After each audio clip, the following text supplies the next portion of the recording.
வணக்கம். வாங்க சமைக்கலாம். வாழைப்பூ வடை செய்கிறதுக்கு 1/2 கிலோ கடலைப்பருப்பை கழுவி 2 மணி நேரம் ஊற வச்சு தண்ணி வடித்து எடுத்து வச்சிட்டேன். மிக்ஸி ஜாரில் 10 காஞ்ச மிளகா, 20 பல்லு பூண்டு, 1 ஸ்பூன் சோம்பு, 1/2 ஸ்பூன் பெருங்காயத்தூள், ஊற வச்ச கடலைப்பருப்பை போட்டு கொரன்னு இந்த மாதிரி அரைச்சி எடுத்துகிட்டு வந்துட்டு, இது கூட 2 ஸ்பூன் அரிசி மாவு. நான் வாழைப்பூவை நல்லா க்ளீன் பண்ணிவிட்டு அதில் உள்ள நரம்பெல்லாம் எடுத்து குட்டி குட்டியாக கட் பண்ணி நல்லா 2 வாட்டி அலசி புழிஞ்சு தண்ணி இல்லாமல் இறுக்கிய புழிஞ்சு அதையும் போட்டுட்டு ஒரு 2 பெரிய வெங்காயம் கட் பண்ணி போட்டிருக்கேன்.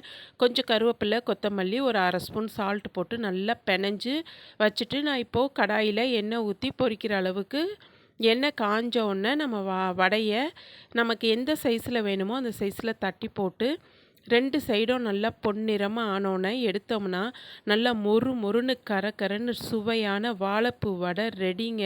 இந்த வாழைப்பூ வடை சாப்பிட டேஸ்ட்டு சூப்பராக இருந்தது. நீங்களும் செஞ்சு பாருங்கள்.